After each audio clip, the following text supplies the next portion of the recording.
Good afternoon, everyone. Myself, Dr. Prajakta from the Department of Pharmacology. So today we'll start with the respiratory system, and in that we have the first topic, that is cough. So what is a cough?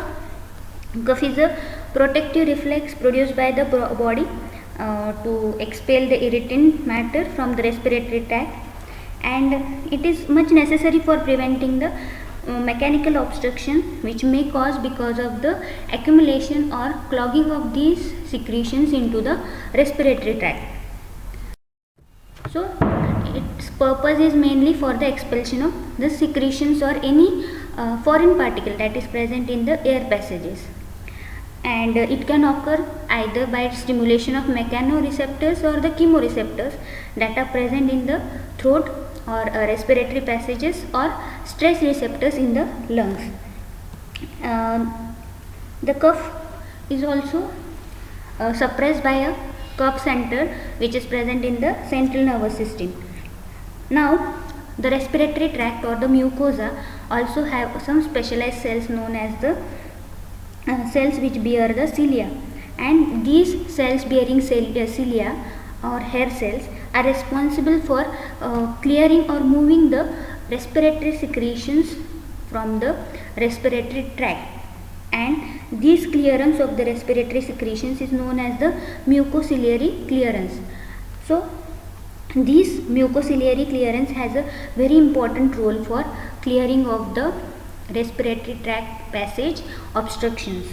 Now this can be absent or defective in some persons, or there can be a immotile or dysfunctional cilia also, and in such cases there can occur retention of the respiratory secretions, and which can further lead to the respiratory infections.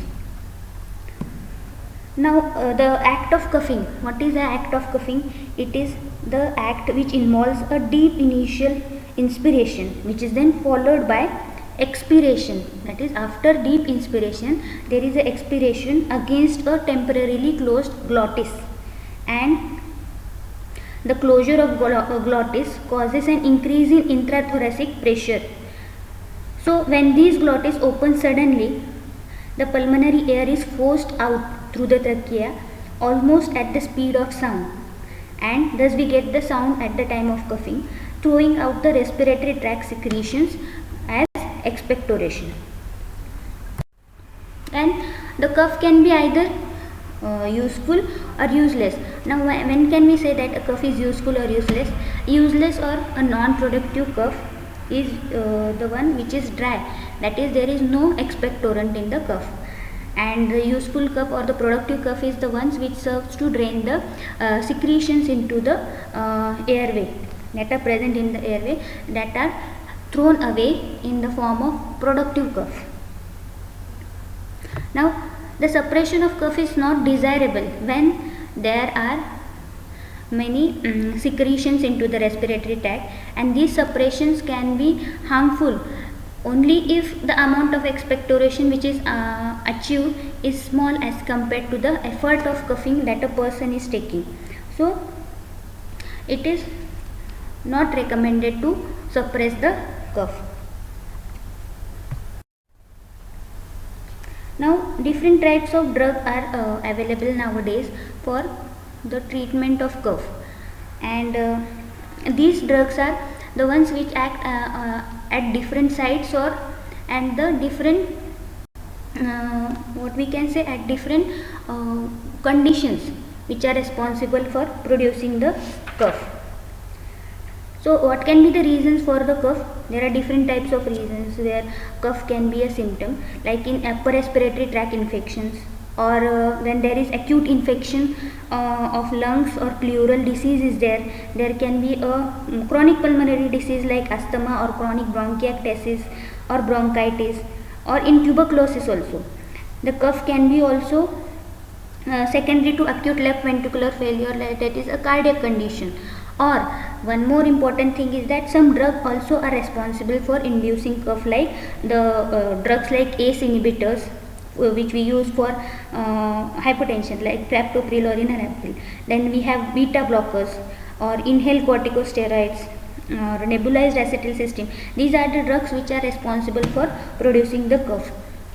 So now we will see which all drugs are available for suppression of the cough or for treatment of cough. Firstly, we have the pharyngeal demulcents, which include the lozenges or cough drops or linctus or glycerin containing syrups, etc. The second class which we have is the expectorants, or which is also known as mucokinetic drugs, which in that we again have different classes. The first one is the bronchial secretion enhancers. The name itself suggests that the drugs which will increase the secretions of the bronchial tree. So in that we have the sodium or potassium citrate, then potassium iodide, guaifenesin, tolubalsam, Vasaka or ammonium chloride. The next class which we have is the mucolytics. Mucolytics are the one, but the name mucolytics means it will cause the breaking of the bonds, or it will cause the liquefying of the sputum. In that we have bromhexin, ambroxol, acetylcysteine and carbocysteine. The third class which we have is the antitussives. Antitussives are the drugs which will cause the suppression of cough center in the central nervous system, and for that we have four different classes like opioids, non-opioids, antihistaminics, or the peripherally acting drugs like prenoxidazine. The next class which we have is the adjuvant antitussives, which are the ones which do not act through the cough center. The ones which include are the bronchodilators like salbutamol or terbutaline. So now moving towards the individual class of drugs, the first which we will see is the demulcents. Now what are the pharyngeal demulcents? These are the drugs which will soothe the throat and will cause the reduction of the afferent impulses that are arising from the inflamed or irritated pharyngeal mucosa, which is above the level of larynx. Thus, these will also help for providing the symptomatic relief in dry cough which arises from the throat. So, these are administered in the form of either lozenges or troches or cough drops or linctuses. They also act by increasing the flow of saliva, which is a best natural demulcent which provides a protective and soothing effect. The next class which is there is the expectorant. So what is expectorant? It is a Latin word, that is expectorare, which means to drive from the chest, that is remove from the chest. So these expectorants are the drugs which increase the production of demulcent respiratory tract fluid, which covers and protects the irritated mucosa. So these drugs are useful in treatment of useless cough, or where we can say that the sputum is less, and which is due to the irritation of respiratory tract below the level of larynx, and also it increases the secretions and reduces the viscosity, thus which facilitates the removal of the respiratory secretions. So in that we have different expectorants like sodium and potassium citrate, which are considered to increase the bronchial secretion by their salt action. The next one which we have is the potassium salts, that is the one we have is the potassium iodide, which is commonly used for this purpose. These potassium iodide increases the respiratory secretion and liquefies the thick respiratory secretions, that is sputum, and also the viscid or tenacious secretions. So it is generally advocated in which type of cough which is productive one, and associated with cases like that of asthma or chronic bronchitis or emphysema. So it is administered orally in a dose of 300 milligrams daily.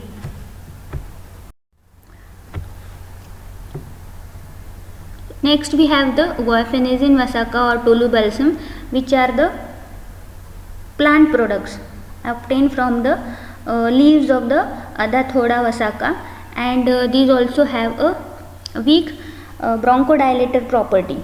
Along with that, they also have a expectorant and mucolytic property, and which will be helpful for clearing of the tracheobronchial secretions.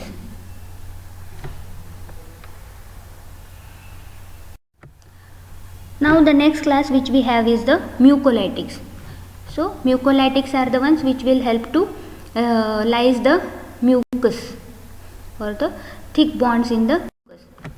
So among them we have the first one, that is the bromhexine. Now what is bromhexine? This is a synthetic derivative of the alkaloid that is Vasaka, and it is a potent mucolytic and mucokinetic agent which is capable of inducing thin copious bronchial secretions. Now what is this bromhexine?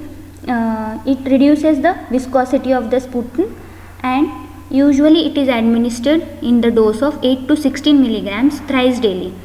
It depolymerizes the mucopolysaccharides directly and also by liberating the lysosomal enzymes which are responsible for the breakage of the network of fibers in tenacious sputum. It is particularly useful if there are mucus plugs in the respiratory tract.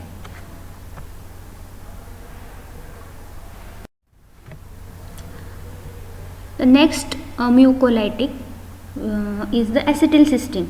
Now what is acetylcysteine? It is a derivative of naturally occurring amino acid, that is 1-cysteine, and it reduces the viscosity of the sputum in vitro. Also it opens the disulfide bonds in the mucoproteins present in the sputum, which makes it less viscid. And this acetylcysteine, one more point is there that it can be administered directly into the respiratory tract. Clinically, we give this acetylcysteine as a nebulization into the face mask as a dose of 2 ml of 10% solution for every 8 hours, and that too for near about 5 to 10 days. Acetylcysteine is mostly useful also in conditions where we need a clear tracheobronchial tree, like for tracheostomy or bronchoscopy or percutaneous intratracheal catheter also. The adverse reactions which are related to acetylcysteine are like it can cause bronchospasm, there can be fever or nausea, vomiting, there can be stomatitis or rhinorrhea also. The another drug from the same class is the carbocysteine. Now these carbocysteine have the properties same as that of acetylcysteine, and they can be given either orally or by inhalation in the dose of 250 to 750 milligrams 3 times a day. Now this can break the gastric mucosal barrier also. So one thing you should always keep in mind whenever we are prescribing this drug, it should be kept in mind that it is contraindicated in patients who are having peptic ulcer because of its property or side effect to even break the gastric mucosal barrier. The next class of drug for cough is the antitussives. Now what are antitussives? Antitussives are the drugs which act in the central nervous system. And then how does it act in central nervous system? It acts by raising the threshold of cough center, and it also acts peripherally in the respiratory tract to reduce the tussle impulses and thus help to reduce the cough. These are the drugs which are aimed to control rather than to eliminate the cough.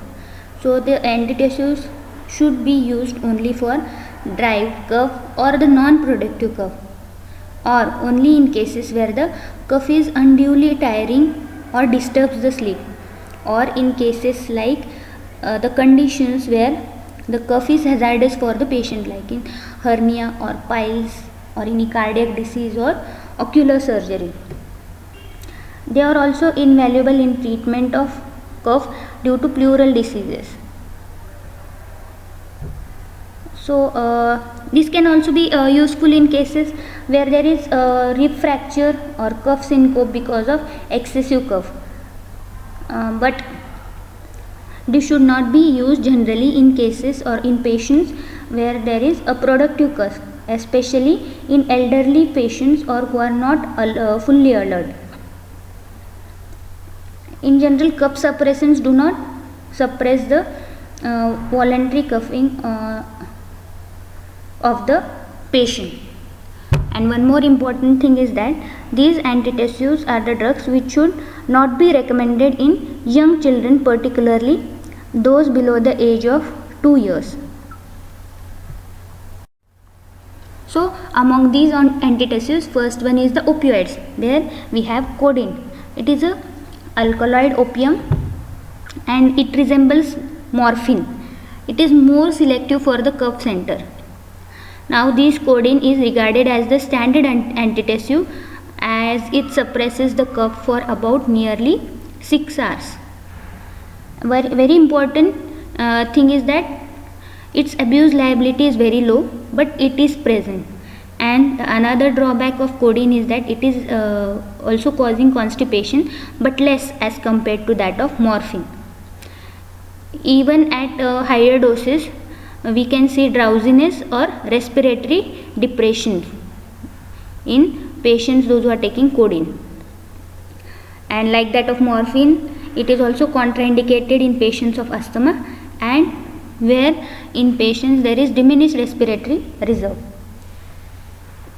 Codeine preparations again are not recommended for children. Codeine is unlikely to be effective in the distressful cough of terminal lung cancer. That is, in patients of lung cancer where there is excessive cough, codeine can be helpful in such cases. Another agents from the same class which we have are diamorphine linctus or methadone also. So several opioids are there, and the dose required to suppress the cough of an opioid is very less as compared to its analgesic dose. So always keep in mind that whenever we are using a opioid as a cough suppressant, the dose is very less which we use as compared to the dose which we use for the analgesic purpose. So next one in the antitussives which we have is the noscapine. So what is noscapine? It is a opioid alkaloid again, and it is a smooth muscle relaxant. It depresses the cough but has no narcotic or analgesic or dependence inducing property. It does not produce constipation or drowsiness also, and it is nearly equipotent antitussive as compared to codeine, especially in cases of spasmodic cough. The side effects occasionally which are noted with this is the headache and nausea, and the antitussive dose which we required is nearly 15 to 30 milligrams, either 3 to 4 times in a day.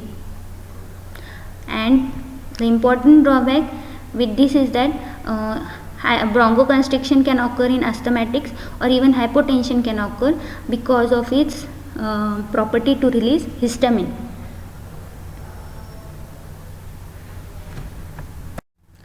Next antitussive which we have is the dextromethorphan. So what is dextromethorphan? It is a D-isomer of codeine, and it is a synthetic central NMDA receptor antagonist. So the D isomer has an antitussive action, while the N isomer is an analgesic property. So it does not act through the opioid receptors and has no analgesic or sedative property. Very important thing. So with this can give us an indication that this can give us a belief that distinct receptors are there other than the opioid receptors which mediate the antitussive action of the opioids. It acts centrally to elevate the threshold of cough. Also, it does not depress the mucociliary function of the airway mucosa, and as I told, it is devoid of its constipating action also. Now it is considered as non-addicting, but some drug abusers can indulge into it. So be precautious when you prescribe such drugs. Then the side effects which are noted with dextromethorphan are the dizziness, nausea, drowsiness, or even at high doses we can see hallucinations and ataxia. So the adult dose which we give is the 10 to 20 milligrams every 6 hourly.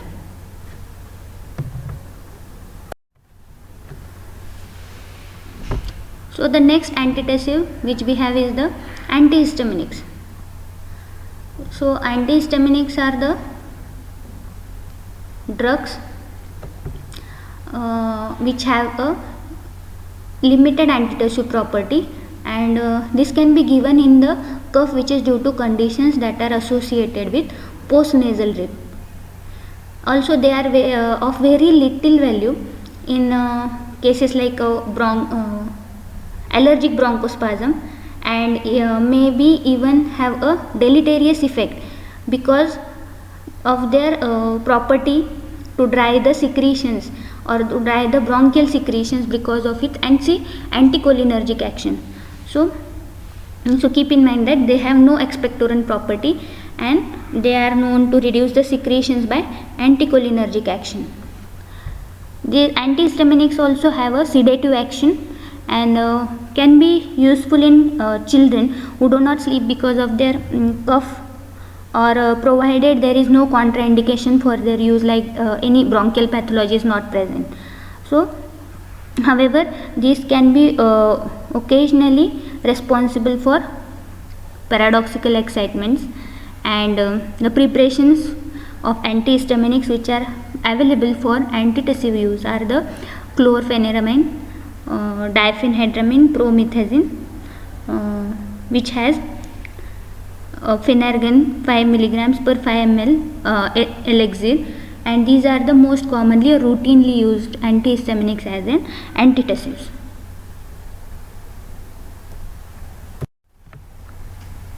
The another class of drug which acts on cough or which is used for the treatment of cough is the peripherally acting antitussives. So these peripherally acting antitussives, in contrast to the other antitussives, are the ones which act peripherally. Its name suggests, that is, they do not act on the central cough center, and they are responsible for desensitizing the pulmonary stretch receptors and also reduce the tussle impulses which originate from the lungs by the stretching of the lungs. So these are indicated in cases of cough which is from the bronchial origin, and the efficacy however is not that impressive as compared to other or centrally acting antitussives. In this we can have benzonatate or mogestin, or lignocaine can be also used in nebulized form for suppressing the cough during the pharyngeal examination or bronchoscopy or persistent cough in cases of bronchial carcinoma. So these were the peripherally acting antitussives which are acting at the other places other than that of the cough center. Now the last class which we have is the adjuvant antitussives, that is the ones when the cough may be the only symptom in conditions where cough is the only symptom or because of the hyperresponsiveness, like in conditions of asthma, and bronchodilators are useful in such cases where there is bronchoconstriction responsible for, or bronchospasm which is responsible for aggravating or initiating the cough. And the drugs which are commonly included in this class are the salbutamol or terbutaline or orciprenaline, which are most commonly used by an inhalational route. These are most commonly these drugs are used in cases of, we have seen in cases of asthma. And now coming across to the end of the lecture, we have seen that various drugs which we have seen were responsible for either suppression of the cough or making the liquefying the bronchial secretions. Some were there which suppress the respiratory center, some were there which were suppressing the stretch receptors in the lung, and these all work together for clearing of the respiratory tract, and thus the clearing of the respiratory tract was or is a need in cases of cough and for suppression of the cough also. So thus the main aim of the treatment of cough is that to suppress the cough and clear of the bronchial or respiratory tract secretions.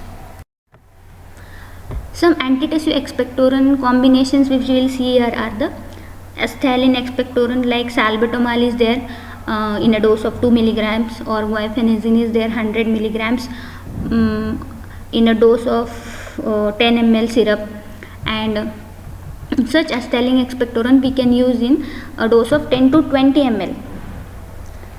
And also one thing you should keep in mind that cough suppressants, especially in syrup base, should be kept out of reach of small children, as poisoning with them is reported many a times.